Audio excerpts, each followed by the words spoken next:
కావాలో చూద్దాం రండి. టొమాటోస్, బీన్స్, ఆనియన్స్, పచ్చిమిర్చి, పొటాటో, క్యారెట్, తర్వాత నెయ్యి, మిల్ మేకరు, తర్వాత బఠానీలు, జీడిపప్పు, తర్వాత గరం మసాలా, జీలకర్ర, ఆవాలు, లవంగాలు, చెక్క అయితే లేదు అందుకే వేసుకోలేదండి. ఒక పెనుములో ఆయిల్ వేసుకోవాలి, నెయ్యి వేసుకోవాలి, తర్వాత ఆవాలు, ఉద్దివ్యాలు వేసుకున్నాను, లవంగాలు వేసుకున్నాను. ఇవి కొంచెం వేగే వరకు అలాగే పెట్టేసుకున్నాను, వేగుతూ ఉన్నాయి. ఆనియన్స్ అయితే వేసుకుంటున్నాను. గరిటెతో అయితే కొంచెంసేపు తిప్పాను వేయాలనేసి. తర్వాత క్యారెట్ అయితే వేసుకున్నాను. ఆ తర్వాత వచ్చేసి బీన్స్ వేసుకుంటున్నాను. బీన్స్ అయితే వేసేసాను.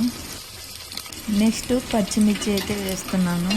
పచ్చిమిర్చి కూడా వేసేసాను. ఆ నెక్స్ట్ వచ్చేసి పొటాటో వేసాను.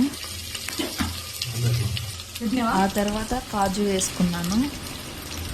తర్వాత బఠానీస్ అయితే వేసుకుంటున్నాను.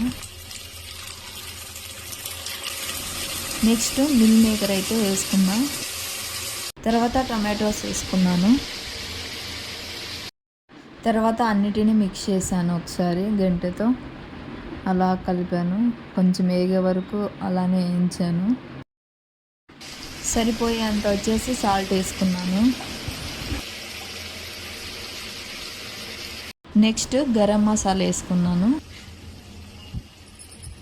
నేను 2 కప్పులు రైస్ తీసుకున్నాను. తర్వాత 2 కప్పులు రైస్ వచ్చేసి వేసి మొత్తాన్ని అయితే మిక్స్ చేశాను, కలిపేసాను బాగా అన్నీ పట్టే వరకు. కొంచెం వేగిన తర్వాత వాటర్ వేసాను. 2 కప్పులు బియ్యానికి 4 గ్లాసులు వాటర్ అయితే వేసాను. తర్వాత ప్లేట్ అయితే పెట్టేసుకున్నాను. ఇప్పుడు రైస్ అయితే ఉడుకుతుంది.